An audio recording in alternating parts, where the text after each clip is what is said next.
Hi, my name is Nelly Jinga, and I'm today. Sorry, guys. Hi, my name is Nelly Jinga, and today I'm going to tell you all about it.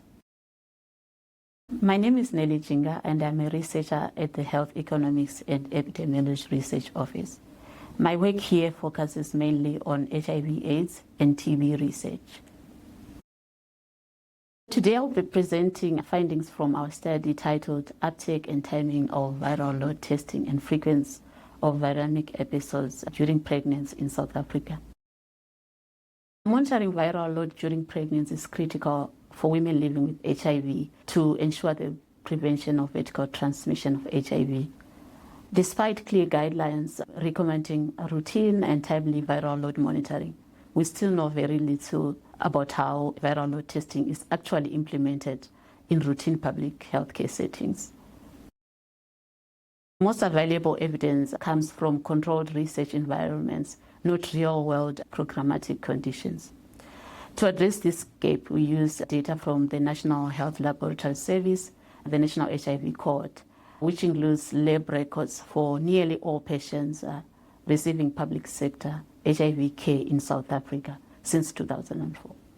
Because these data are extracted directly from laboratory testing platforms, they're less prone to manual data entry errors and reflect real-world treatment trends.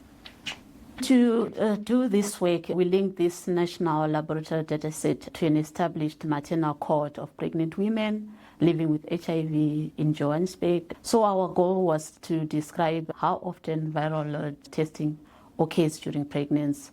We also wanted to describe when during pregnancy testing happens and what viral load results show. And finally, we wanted to describe which factors are associated with receiving at least one viral load test. We analyzed data from 4,064 women who had non-antenatal care entry and delivery dates.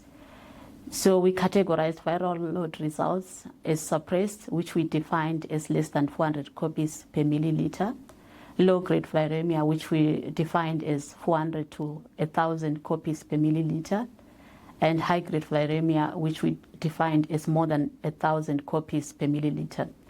We described testing frequency using simple proportions and examined the timing by gestational age. To explore which factors influence whether women had at least one viral load test, we used log binomial regression to estimate relative risk and adjusted relative risks.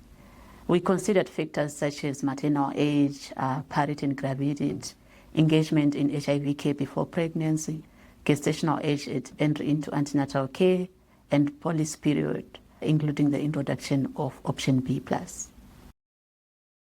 Our findings revealed several important insights. In terms of viral load testing uptake, less than half, only 46% of women had a viral load test during pregnancy. This means more than half of pregnant women living with HIV had no documented viral load measurement before delivery. In terms of timing of testing, among those tested, 67% of tests occurred in the third trimester. Only 5% occurred in the first trimester, with 11% being done within 7 days of delivery or of giving birth. So what does this mean? Our findings highlight several critical concerns. First, viral load monitoring coverage remains inadequate. Fewer than half of pregnant women received a viral load test, despite strong policy guidance recommending routine monitoring.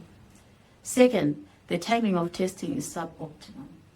The majority of tests occur late in pregnancy, limiting opportunities for earlier interventions if viremia is detected.